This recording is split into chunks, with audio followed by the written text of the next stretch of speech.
Ang bahay sa dulo ng daan. May isang bahay sa Quezon na matagal nang walang nakatira. Isang lumang townhouse iyon sa dulo ng makitid na eskinita. May kalawang ang gate, basag ang ilang bintana. At gabi-gabi, eksaktong 3:00 ng madaling araw, may ilaw na kusang bumubukas sa ikalawang palapag. Maraming nagsabing may multo raw. Mas marami ang nagsabing may sumpa.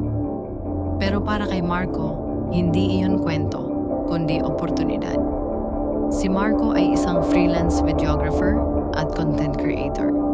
Mahilig siya sa urban exploration. Ang channel niya, Midnight Files PH, ay may libu-libong subscribers na sabik sa mga kwentong katatakutan. Kasama niya ang 2 niyang kaibigan. Si Lara, isang nursing graduate na matapang at praktikal mag-isip, at Noel Bautista, ang tech expert ng grupo. Pre, siguradong viral to, sabi ni Noel habang inaayos ang kamera. Haunted townhouse sa gitna ng syudad? Panalo. Umirap si Lara. Basta walang gagawa ng kalokohan, hindi ako naniniwala sa multo, pero naniniwala ako sa kriminal. Ngumiti si Marco. Relax. Isang gabi lang, pasok, kuha ng footage, labas. Madaling sabihin, mahirap gawin. Pagpasok pa lang nila sa bahay, may kakaibang lamig na agad na yumakap sa kanila. Hindi iyon normal na lamig ng gabi. Iyon ang lamig na parang may humihinga sa batok mo. May marka ng mga kamay, ang dingding, itim, tila sinunog. Ang sahig ay may bakas ng putik na tila sariwa. May ibang tao dito, bulong ni Lara. Wala, sagot ni Noel. Nascan ko na sa thermal cam. Biglang, klang, sumara ang pinto sa likuran nila. Napatigil silang 3. Hindi ako yon, sabi ni Marco. Hindi rin ako, sagot ni Noel. Dahan-dahang bumukas ang ilaw sa ikalawang palapag. 3:00 ng madaling araw. Sabay-sabay silang tumingala. Umakyat sila. Bawat hakbang sa hagdan ay may kasamang mahabang, dumadaing na tunog. Sa taas, may isang kwarto na bukas ang pinto. Doon nanggagaling ang ilaw. Pagpasok nila, nakita nila ang isang lumang kama. May salamin sa gilid. At sa gitna ng sahig, may pulang bilog, tila simbolo. Ritual to, bulong ni Lara. Sa salamin, may nakasulat gamit ang tila dugo. Huwag ninyong gisingin. Gisingin ang ano? Tanong ni Noel. Biglang nagdilim ang ilaw. Sa likod nila, may huminga. Mainit, mabigat, at may pabulong na tinig. Late na kayo? Nagsimulang manginig ang buong bahay. Sa salamin, hindi na ang mga refleksyon nila ang nakikita. May isa pang anino. Mas matangkad. Mas payat. May mahabang leeg at nakangising bibig na halos abot ang tenga. Napaatras si Lara. Marco, hindi tayo nag-iisa. Tumunog ang recorder. Isang malinaw na boses ang pumasok sa audio. 3 ang pumasok, 1 ang lalabas. Biglang may kamay na lumabas mula sa sahig at hinila si Noel pababa. Noel! Sigaw ni Marco. Sumiklab ang pulang simbolo sa sahig. Parang buhay ang mga guhit. Gumagalaw. Lumaban si Noel. Sinubukan niyang kumawala, pero mas malakas ang puwersa sa ilalim. Hindi nag-isip si Lara. Kinuha niya ang lumang kandila sa mesa at itinapon sa simbolo. Sumabog ang liwanag. Umalingaw-ngaw ang isang sigaw. Hindi tao, hindi hayop. Kumalas ang kamay. Nakawala si Noel. Akala nila tapos na, pero mali sila. Sa salamin, nagbago ang imahe. Hindi na ang halimaw ang nakikita, kundi si Marco. Nakangiti. Madilim ang mga mata. At last, sabi ng refleksyon, kompleto na. Nanlamig ang dugo ni Lara. Marco, anong ibig sabihin nito? Tumawa si Marco. Pero ang katawan niya ay hindi gumagalaw. Ang nasa salamin ang nagsasalita. Matagal ko na silang hinihintay, sabi ng refleksyon. 3 buhay, 3 kapalit. Napalingon si Noel kay Marco. Pre, ano to?